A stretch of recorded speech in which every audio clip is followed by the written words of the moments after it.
السلام عليكم ورحمة الله وبركاته. اللهم صل وسلم وبارك عليك يا سيدي يا رسول الله، عليه افضل الصلاة والسلام. ازيكم يا حبايبي، عاملين ايه؟ النهارده جايين لكم بفيديو جديد. يلا بينا نسمي بسم الله ونصلي على الرسول ونخش في الموضوع على طول. بسم الله والصلاة والسلام على رسول الله عليه افضل الصلاة والسلام. زي ما انتم شايفين النهارده هنتغدى يا حبايب قلبي فسيخ. اتفضلوا معانا ولقمة هنية بالكف 100. فانا دلوقتي هنضفه، فانا قلت ان انا اوريه لكم قبل ما انضفه، بس مش تنسوني في اللايك والشير.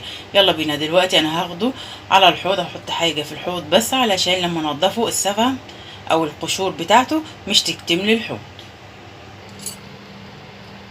وبكده حبايبي انا خدته على الحوض علشان هنضفه زي ما بنضف السمك المقلي.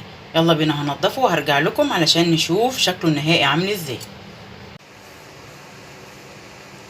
وبكده حبايبي الفسيخ بتاعنا نضفناه وجهزناه زي ما انتم شايفين، ومعانا العيش البلدي واساسه البصل والليمون. وبكده يكون ده الغدا بتاعنا النهارده. بس مش ينسونا في اللايك والشير والسبسكرايب وتفعيل الجرس علشان يوصل لكم مننا كل جديد، وعيلتنا صغيره تكبر بيكم يا احلى متابعين ومشاهدين القناه. والسلام عليكم ورحمه الله وبركاته.